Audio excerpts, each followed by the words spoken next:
lagi ke channel Randy Sik. Senang sekali berjumpa dengan teman-teman. Semoga teman-teman sehat, lancar rezekinya, dan hari-harinya luar biasa ya.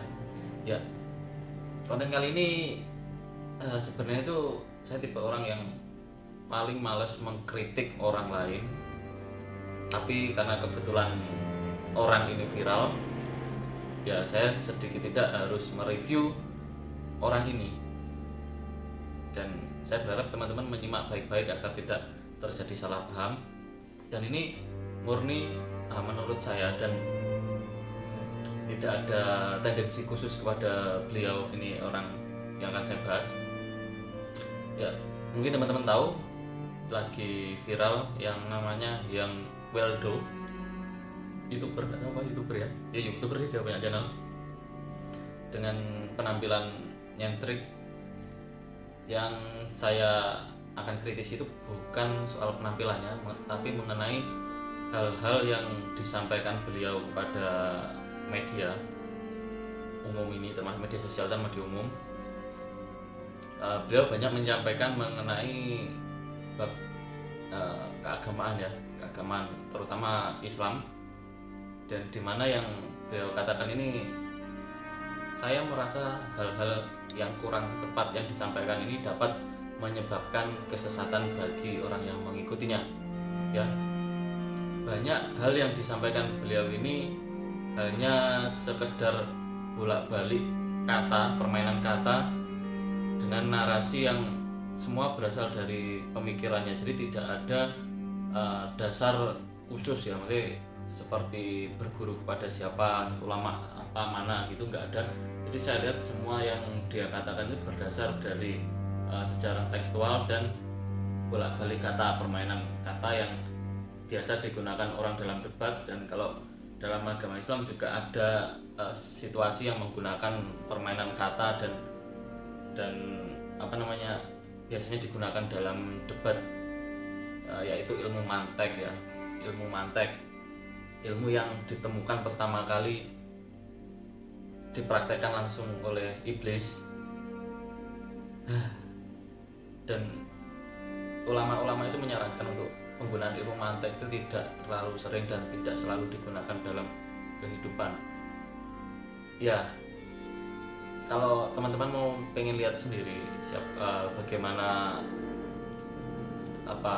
sepak terjangnya dari Yang Weldo sendiri, cari aja di YouTube ya. Tapi yang jelas saya nggak mau banyak mengkritisi, hanya saja saya mewanti-wanti teman-teman sebelum menonton apa kontennya Yang Weldo ini. Harus diketahui, jika kalian memakan mentah-mentah apa yang dikatakan beliau ini, Anda bisa sesat dalam menjalani kehidupan Islam. Dan kemudian saya juga mau membandingkan soal mengenai ilmu mantek tadi, ilmu yang dikenalkan oleh iblis. Kalau soal ciri-cirinya itu hampir sama. Iblis itu sering menggunakan mantek.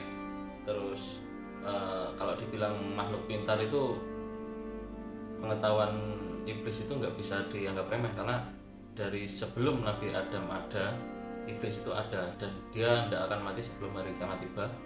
Jadi pengetahuan selama ribuan tahun ini iblis akan mendapatkan itu juga. Jadi kalau dibilang iblis pintar, iblis itu pintar, tapi bukan yang punya pengetahuan ya. Yang punya pengetahuan itu Allah Subhanahu wa taala.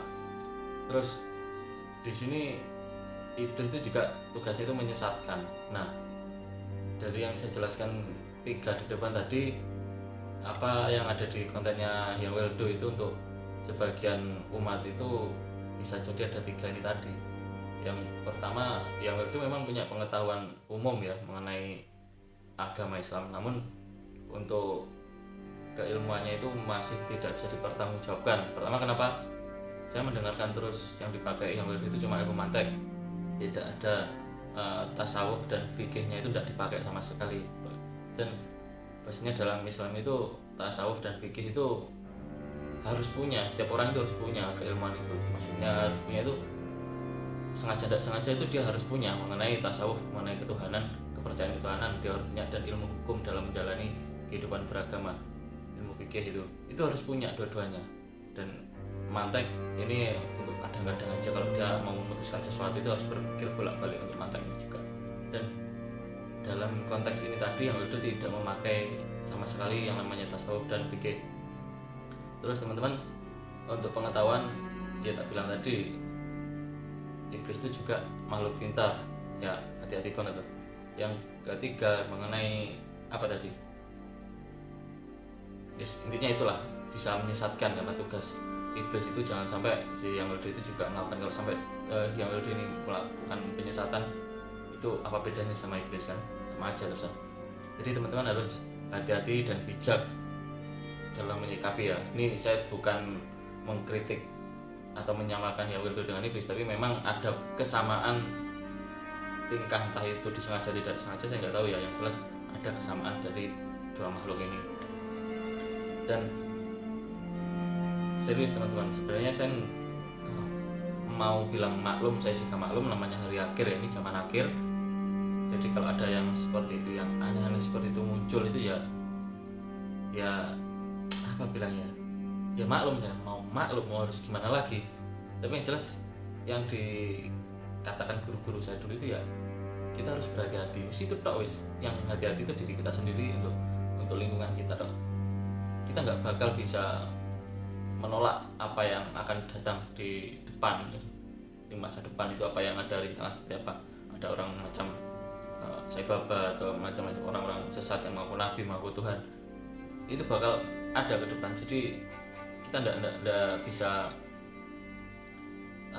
berdoa agar hal-hal itu tidak datang, karena memang sudah dikatakan jadwalnya mereka datang itu pasti. Hal-hal yang intinya pengikut Dajjal tuh di zaman akhir akan bermunculan seperti itu teman-teman. Ya kita berharap kita selamat aja, mengamankan diri sendiri lah. Kalau soal itu si yang tadi saya tidak mau komentari banyak. Yang jelas hati-hati ya teman-teman ya. Ditakutkan yang rugi kalian sendiri. Kalau ya kalian boleh nonton kontennya, lihat nilai sendiri berapa ke dalam kata-kata yang dia ucapkan dengan puitis dan pandai sekali bicara tadi. Rate atau nilai dari kemasuk akalannya itu berapa? Selain rate masuk akal juga rate logika beragamanya itu berapa?